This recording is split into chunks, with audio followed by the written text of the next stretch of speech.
Esta porción que hemos leído, hermanos, es una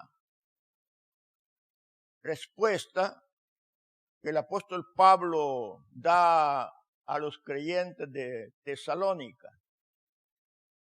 Los creyentes de Tesalónica sabían perfectamente que el Señor estaba por venir conforme Él lo había prometido. La iglesia en todo tiempo esperaba la venida del Señor. Para ellos la venida del Señor era inminente. Era inminente. Podía venir en cualquier momento, de un momento a otro. Entonces ellos estaban ansiosamente esperando la venida del Señor. Pablo así se los había enseñado. Pero ahora ellos manifiestan una preocupación que llega al conocimiento del apóstol Pablo. Saben que viene el Señor, pero se preocupan y se entristecen por aquellos parientes cristianos que ya habían partido de esta tierra, por aquellos que ya estaban dormidos.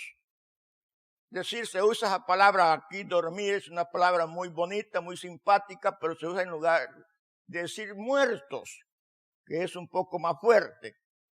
Pero se emplea, hermano, esa palabra de dormir para expresar de que habían fallecido. Ellos estaban entristecidos. Si el Señor viene, le decían a Pablo, ¿qué pasará con aquellos que ya murieron? Con aquellos que ya yacen en el polvo de la tierra. Pablo viene y les responde a esos creyentes de Tesalónica. Y la respuesta es esta, la cual hemos leído. Pero antes, el apóstol Pablo en el versículo 13 les dice, tampoco queremos, hermanos, que ignoréis acerca de los que durmieron. Pablo no quería que la iglesia estuviera ignorante acerca de aquellos que ya durmieron, que ya partieron con el Señor. En 4 ocasiones utiliza Pablo esas palabras, diciéndoselas a diferentes iglesias. No quiero que ignoréis. Lo usa en 4 ocasiones. 2 de ellas en 1 de Corintios. Cuando en una de ellas dice, no quiero que ignoréis acerca de los dones espirituales. Dice Pablo, la iglesia no debe de ignorar nada acerca de los dones espirituales. También allá en Corintios dice que no quiere que la iglesia ignore acerca de los eventos que ocurrieron en el Antiguo Testamento. Y él les dice, no quiero que ignoréis que todos nuestros padres estuvieron bajo la nube y que todos pasaron por el mar. Y le sigue hablando del Antiguo Testamento. No quiere que la iglesia ignore eso. En Romanos vuelve a repetirle a la iglesia de Roma. No quiero que ignoréis acerca de la restauración de Israel. La iglesia no debe ignorar eso. Cómo Dios va a restaurar a Israel cuando el apóstol dice y después todo Israel sea salvo. La iglesia no debe de ignorar nada de las escrituras. Ahora él le dice acá la 4ª vez a la iglesia. No quiero que ignoréis, hermanos, acerca de los que duermen para que no se entristezcan. Si estaban entristecidos, era porque todavía no tenían claro esto que el apóstol Pablo ahora les va a decir. Había tristeza en su corazón. Y era de entender esa tristeza. Sus seres queridos habían fallecido. El Señor estaba a las puertas. Porque siempre la iglesia oraba y decía, Señor, ven pronto. Esa era la oración de la iglesia. Esa debe ser siempre la oración de la iglesia. Señor, ven pronto. Pero se entristecían por los que habían fallecido. Pero Pablo no quiere que ignoren. Tampoco Pablo quiere que se entristezcan. Porque para el pueblo de Dios hay cosas mucho mejores. Hay cosas mayores que Dios tiene preparadas para los suyos. Por eso Pablo ahora les dice, en el verso que leímos, porque el Señor mismo con voz de mando, con voz de arcángel y con trompeta de Dios descenderá del cielo. Eso es lo primero que él les dice. Que el Señor descenderá del cielo. De allá espera la iglesia el regreso de nuestro bendito Salvador. Pero ¿cómo viene el Señor? Se lo dice de tres maneras. Viene con voz de mando. Esa palabra en el griego es una palabra de uso militar. De mando. Es una palabra de uso militar. Y el Señor viene con esa voz de mando. Pero ¿cuál es esa voz de mando? Algo tiene que decir el Señor. La Escritura no nos lo dice. Pero el Señor viene por aquellos que ya durmieron o que están dormidos en el polvo. Y viene por los que están vivos, por los que estén vivos cuando Él venga.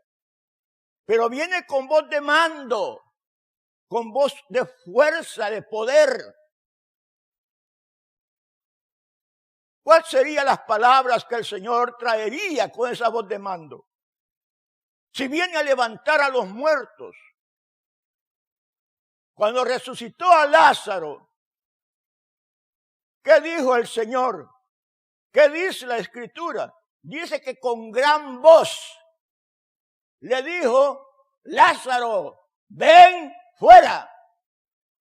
Probablemente el Señor ahora no venga a levantar a un solo Lázaro. Viene a levantar a un pueblo grande que yace en el polvo. Puede ser que Él diga, creyentes, vengan fuera. O creyentes, levántense del polvo. Tiene que dar una orden. Y esa orden tiene que ser oída por aquellos que van en la sepultura. Porque es voz de mando. Y hasta los muertos oirán su voz. Bendito sea el nombre de Dios. Puede ser. Pero algo tiene que decir el Señor para que los muertos se levanten y oigan esa voz que les habla desde lo alto. Pero no solo eso, es con voz de arcángel. Muchos dicen que es la voz del arcángel Miguel o Gabriel. La Biblia solo dice que es voz de arcángel. Puede ser una voz de autoridad también. Está indicando una voz de autoridad, de poder. Y además dice con trompeta de Dios. El Señor desciende del cielo de estas tres maneras, con voz de mando, con voz de arcángel, con trompeta de Dios. En el libro de los Números, en el capítulo 10, primeros versículos, se menciona que Dios le ordenó a Moisés que se hiciera trompetas de plata. Trompetas de plata. Y cuando aquellas trompetas sonaban, lo hacían para dos cosas. Una de ellas era para que el pueblo de Israel, la congregación de Israel, se reuniera en la puerta del tabernáculo, en donde estaba la chequina, la presencia de Dios. Y la otra razón por la que sonaban las trompetas era para que el pueblo se pusiera en marcha hacia la tierra prometida de Canaán. Para esos dos eventos sonaban aquellas trompetas de plata. Ahora viene el Señor sonando una trompeta. Está indicando exactamente lo mismo. Al sonar la trompeta, la congregación salva del Señor se va a congregar, se va a reunir.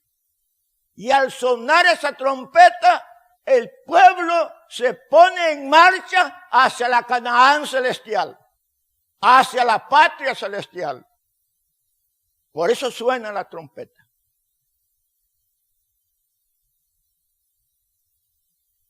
Allá en Números es una figura que viene a ser una realidad cuando el Señor descienda del cielo. Pero que al sonar esa trompeta, todos nos congregamos. Todos nos vamos a reunir en un solo pueblo que va a marchar al lugar que Dios ha prometido, a la patria celestial. Hacia allá es donde marcha la iglesia, hermanos. Hacia allá vamos. Por eso el Señor descenderá del cielo. Es lo primero que nos dice este verso. Con voz de mando, con voz de arcángel y con esas trompetas que dicen congregaos, vamos en marcha, vamos hacia adelante. Bendito el nombre de Dios. Luego dice, y los muertos en Cristo resucitarán primero. Ellos van a tener el privilegio de ser los primeros. Y eso, hermano, es una expresión del amor de Dios y del cuidado que Dios tiene por aquellos que pasaron ya por la sombra de la muerte. Sufrieron el dolor de la muerte. Para ellos, el Señor es primero en levantarlos a ellos. Los muertos en Cristo resucitarán primero. Ese es amor de Dios. Ellos serán los privilegiados. Ellos serán los primeros. Porque ellos pasaron por algo que los que estén vivos no van a pasar. Ellos pasaron por el dolor, por la sombra de la muerte. Pero a ellos serán los primeros. Y al oír esa voz de mando, que al oír esa trompeta, ellos resucitarán primero. Pero también en esa resurrección solo se levantarán los creyentes. Solo se levantarán aquellos que le dieron la vida a su Señor. Aquellos que creyeron en el sacrificio de Cristo y que vivieron una vida entregada a su bendito Salvador. Allí no se levantará ningún incrédulo. No lo levantarán. Yo no sé si van a oír la trompeta, si van a oír la voz de mando, no lo sé. Pero si la oyen solamente será eso, nada más. Porque el llamado no será para ellos. El llamado será para los redimidos solamente. Los incrédulos quedarán todavía donde están, esperando un tiempo después en que van a ser llamados para juicio eterno. Allí solamente se van los creyentes, los que durmieron con la esperanza de ver el rostro de su bendito Salvador. Y resucitarán sus cuerpos precisamente, porque sus espíritus están en la presencia de Dios desde el mismo momento que partieron de este mundo. Desde el mismo momento su espíritu está con el Señor. Pero solo el espíritu, su cuerpo está todavía ahí.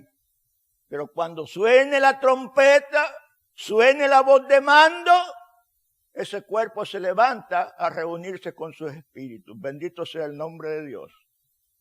Bendito sea Dios. Los muertos en Cristo resucitarán primero. Y luego dice la Escritura, luego nosotros, los que vivimos, los que hayamos quedado, seremos arrebatados. Luego nosotros, dice Pablo, que lo está diciendo a la iglesia, los que vivamos para ese entonces, los que estemos vivos todavía alabando al Señor, los que estemos vivos reunidos, los que estemos vivos adorando al Señor, ya sea en la congregación, ya sea en nuestra casa, en nuestro trabajo, en la calle donde nos encontremos, que nuestro corazón esté pensando en el Señor, en las cosas de Dios, no en las del mundo. Luego nosotros, todos ellos, que vivamos en ese temor a Dios, seremos arrebatados. Seremos llevados, arrebatados, llevados, raptados. Ese es el arrebatamiento, el rapto de la iglesia. Pero ¿cómo vamos a ser levantados o arrebatados? ¿Con este cuerpo que tenemos? ¿Se llevará el Señor este cuerpo que tenemos? Corintios nos da la respuesta.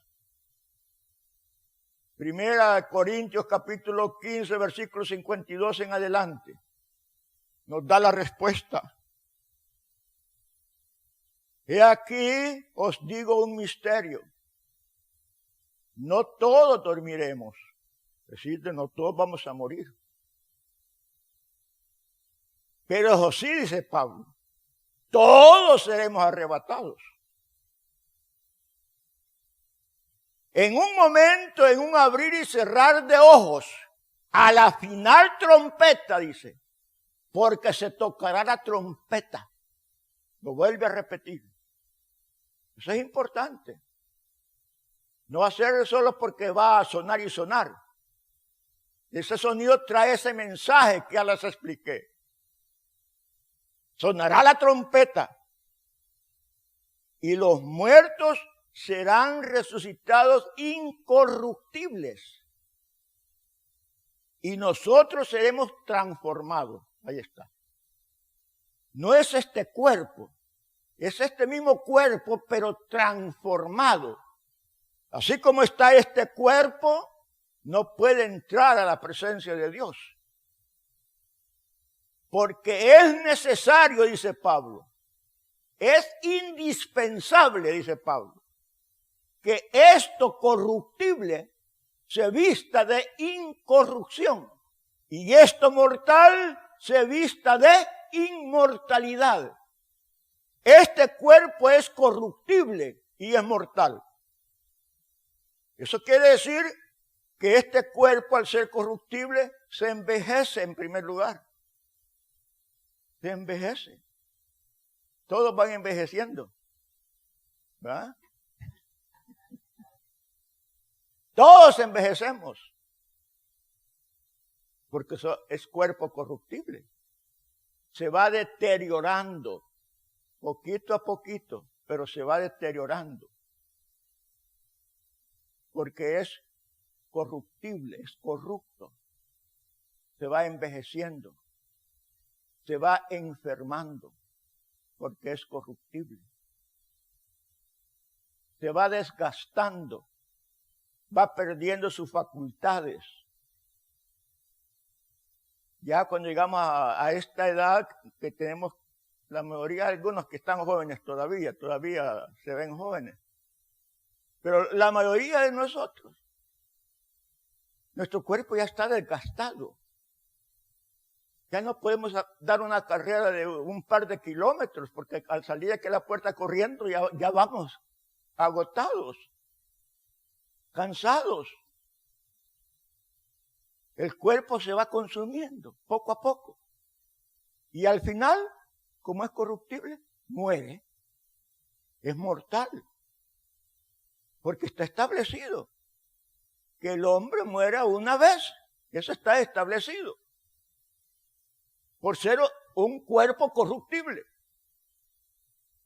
Pero, dice el apóstol Pablo, es necesario que esto corruptible se vista de incorrupción y esto mortal de inmortalidad. El cuerpo que se va con el Señor será un cuerpo incorruptible e inmortal. En otras palabras, será un cuerpo celestial. Un cuerpo que ya no se va a envejecer, ni corromper, ni morir. Un cuerpo que va a vivir para siempre, para vida eterna. El Señor lo dijo porque no pueden ya más morir, porque son iguales a los ángeles. Y son hijos de Dios al ser hijos de la resurrección. Bendito sea Dios. Eso es como nosotros vamos a ser transformados. En un abrir y cerrar de ojos, dice ahí la misma escritura de Corintios. Eso quiere decir, hermanos, que no va a haber lugar para que ya nadie se prepare. Algunos están preparando, están esperando el último segundo para prepararse. Ya no va a haber tiempo. Por eso el Señor dice que viene en un abrir y cerrar de ojos. Ocurrirá todo eso. No hay tiempo para que nadie se agarre de los pies de sus padres creyentes y me voy con mi papá, me voy con mi mamá. No hay tiempo. El tiempo se terminó. Hoy es el tiempo. Porque no sabemos si el Señor viene hoy mismo o mañana. Porque la venida del Señor es inminente. Esa es la doctrina de la inminencia, que ya hemos hablado en otra oportunidad. La doctrina de la inminencia nos dice que el Señor puede venir en cualquier momento. Él no va a dar una señal específica. Es decir, esta es la señal y yo vengo mañana. No, no hay señal. La iglesia lo espera en cada momento, porque es inminente la venida del Señor. Bendito sea el nombre de Dios. Gloria a Dios. Luego sigue la escritura ya en Tesalonicenses, dejemos Corintios. Tiene mucho más que decir Corintios, pero allí solamente que queremos que pensemos de que vamos a ser transformados en este cuerpo corruptible e inmortal, en uno incorruptible e inmortal que nunca más va a morir. Bendito Dios. Luego dice, seremos arrebatados juntamente con ellos. ¿Con quiénes? Juntamente con los que muertos que resucitaron. Juntos vamos a ser arrebatados. Esa va a ser la gran reunión de la iglesia. Vivos y muertos. Juntamente todos reunidos. Por eso el apóstol Pablo les decía, no se pongan tristes. Si a esos que ya fallecieron, a esos creyentes que ya murieron, se van a volver a juntar con ellos. Los van a volver a ver. Porque seremos arrebatados juntamente con ellos. A esos seres queridos que se nos han ido, los volveremos a ver en esa gran reunión por vez primera y después por toda la eternidad. ¡Aleluya! ¿No se alegran por eso? Se regocijan, no se entristezcan. Pablo dice, no quiero que estén tristes.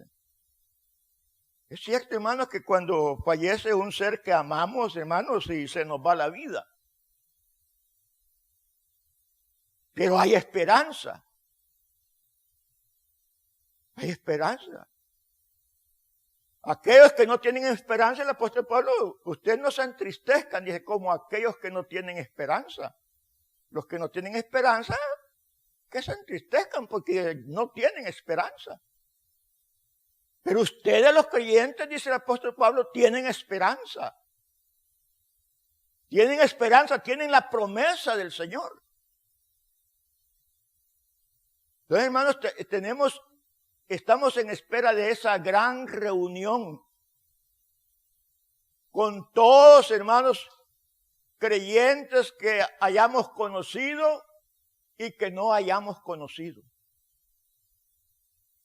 Pero que todos seremos un solo pueblo en Cristo Jesús. Bendito sea el nombre de Dios. Entonces hay esa esperanza. Pero no solamente, hermano, será un evento en que nos vamos a reunir con los seres queridos, conocidos, amados, sino lo más importante, que nos vamos a reunir con el Señor. Vamos a reunirnos con el Señor, a recibirlo a Él allá en el aire. Y que el Señor se queda allá. Es el pueblo de Dios el que sube. Bendito sea Dios, es Él el que sube. El Señor no baja a la tierra todavía. Después va a bajar. Pero ya va a venir con aquellos que subieron. Estos suben. Al final de la gran tribulación, el Señor mismo desciende, pero ya con su pueblo, porque han estado allá. Bendito sea Dios. Entonces, ese es el evento más hermoso. Por eso el apóstol Pablo decía que ahora vemos oscuramente, como por espejo. Pero en aquel día veremos, dice, cara a cara. Cara a cara, frente al Señor, nuestro bendito Salvador. Eso será lo más hermoso. Por eso el salmista decía, en el Salmo 17, en cuanto a mí, dice el salmista, veré tu rostro en justicia, dice, veré tu rostro en justicia. Mira que ya el salmista ya tenía revelación de la resurrección. Veré tu rostro en justicia. Estaré satisfecho cuando despierte a tu semejanza. Esa es la revelación que ya el Espíritu de Dios había dado al salmista. En este caso era David. Veré tu rostro y cuando despierte, despertaré a tu semejanza. Ya no con el cuerpo corruptible y mortal que tenía, porque David tenía un cuerpo corruptible que también se iba haciendo viejo y mortal porque tuvo que morir al final. Pero cuando despierte, dice, cuando se levante del polvo, seré hecho a tu semejanza. Un cuerpo celestial, bendito sea el nombre de Dios. Eso es, hermanos, lo hermoso, que vamos a estar ante la presencia de Dios. Y eso será por toda la eternidad. Porque primero Dios ya nos preparó antes de que subamos. Cambió este cuerpo o cambiará este cuerpo mortal por uno inmortal que estará por todas las eternidades, por los siglos de los siglos. Bendito sea Dios. Amén, hermano. ¿Se regocijan por eso? Claro, hermano, si eso es lo que la iglesia espera. Sí, decía la iglesia, sí, Señor, ven pronto, ven, Señor Jesús. Eso es lo que la iglesia decía. Luego dice, allí dice, y así estaremos siempre con el Señor. Y así estaremos siempre con el Señor. Por tanto, alentaos los unos a los otros con estas palabras. Cuando Pablo habla de estos eventos que van a ocurrir, no les contesta a la iglesia de Tesalónica solamente para calmarles una curiosidad. No era curiosidad que tenían los de Tesalónica. Era deseo de conocer la verdad. Era deseo de saber que si tenía alguna solución a aquella tristeza que sentían por sus seres queridos. No era, hermanos, para una satisfacción de curiosidad, sino que lo hacía, hermanos, por otras razones. Y lo hacía, hermanos, por las razones de que no hay necesidad de entristecerse. No hay necesidad de desalentarse. No había necesidad de que el pueblo sintiera eso. Porque para nosotros, les decía, hay esperanza. Lo que tenemos que hacer, hermanos, es alentarse los unos a los otros. Consolarse los unos a los otros. Si estamos pasando, hermanos, por una situación de dolor, de tristeza, de desesperación por cualquier circunstancia, porque al fin y al cabo somos seres humanos. Y por eso es que estamos en este cuerpo. Pero al final, debemos, hermanos, de sentirnos consolados y fortalecidos, porque ya no ignoramos lo que espera al creyente. Si esto que nos espera, hermanos, es solamente para que sintamos regocijo y gozo por el amor de Dios, por la misericordia de Dios, por lo que Él ha provisto para nuestras vidas. Tiene cosas mucho mejores el Señor para su vida y para mi vida, hermanos. Cosas grandes que todavía, aunque las estamos escudriñando y leyendo aquí en la Escritura, no las alcanzamos a comprender toda la grandeza de esto. No alcanzamos a comprender cuán gloriosa será ese momento en que tengamos ese encuentro con nuestro Señor.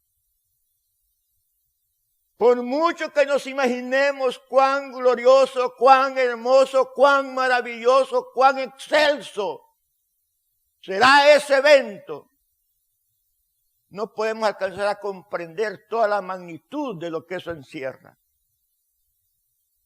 Las cosas de Dios están fuera de toda comprensión de la mente humana. Pero aceptamos lo que aquí se nos revela. No ignoramos lo que el Señor nos ha revelado en estas verdades. Nosotros seremos levantados. La iglesia será arrebatada. Ese es el arrebatamiento o rapto de la iglesia. En que toda la iglesia, todo aquello que el Señor compró con su sangre preciosa, por cuanto nos ha comprado, le pertenecemos a Él. Por cuanto le pertenecemos a Él, aún los que están en la sepultura son suyos. Son suyos, Él se los lleva. Él los saca y les da un cuerpo también incorruptible, semejante al cuerpo de los que queden o estén vivos, dice el apóstol Pablo. No habrá diferencia. El mismo cuerpo incorruptible, el mismo cuerpo inmortal. Y así estaremos todos ante la presencia del Señor. Aliéntense, dice, los unos a los otros con esta. Hermano, no se aflija, dígale al hermanito que está triste. Hermanito, no se aflija. No se preocupe. Y allá vamos a pasar solamente una pequeña temporada. Durmiendo. ¿Que nos va a retener la tumba por la eternidad? No. La tumba no nos va a retener. De ahí nos vamos a levantar.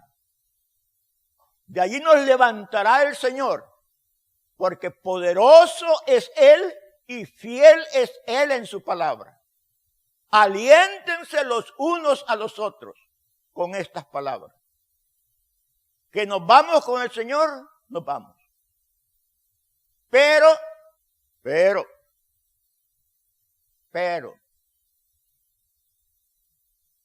debemos estar siempre preparados. Preparados, hermano. Preparados. Con esto termino. Recuerdo que leí un libro por ahí, que cierto caballero iba caminando allá por los campos de Suiza. Suiza, pues, aunque no lo conocemos, yo no lo conozco, pero sé que es un país muy hermoso, de colinas, de valles, de montañas, de nieve, de campos hermosos. Iba este caballero caminando por el campo y pasó por un lugar donde había un jardín muy hermoso y vio al hortelano, al jardinero que estaba cuidando el jardín, un jardín precioso. Y le dio la curiosidad de ir a conversar con el jardinero. Le dijo, pues qué hermoso este jardín. Sin duda, su jefe, su patrón, le gusta el jardín como usted lo tiene, como usted lo cuida. Y quisiera conocerlo, le dice el caballero a su patrón, al dueño de este lugar. No, le dijo el jardinero. Él no está aquí, le dijo. Pero podría decirme si va a volver dentro de algún momento. No le sabré decir, le dije, porque él nunca ha venido a este lugar. Nunca, le dije. ¿Y cómo hace usted si nunca viene él para cobrar su sueldo de jardinero? Él tiene un agente en la ciudad, le dije. Ese agente me paga. Quiere decir, le dije, que la gente viene y le inspecciona el jardín. No, le dije, la gente nunca ha venido. Yo voy a la ciudad a recoger mi sueldo. Y entonces, ¿por qué tiene este jardín tan cuidado si ni su patrón nunca ha venido, ni su agente ha venido? Pero le dije, yo espero a mi patrón en cualquier momento. Tengo 20 años de estar trabajando en este jardín, nunca ha venido. Pero yo lo espero como que si fuera a venir en este mismo momento. Que el jardín estaba precioso. El jardinero esperaba a su patrón, 20 años de no verlo. A nadie. Pero él todos los días se levantaba, lo cuidaba, lo abonaba, le cortaba las ramitas, lo alimentaba, su jardín era algo precioso.